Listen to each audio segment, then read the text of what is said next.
So first we pour water here in this box. Okay.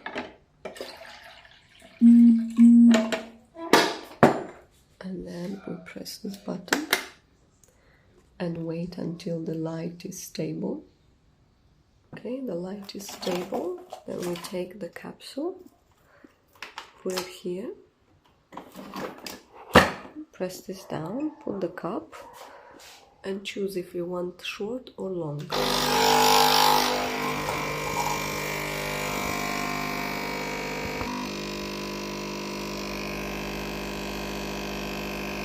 So after it finished, it's important to open this up so that the capsule fall down and it doesn't collect dirt. And then we just throw this away. Okay.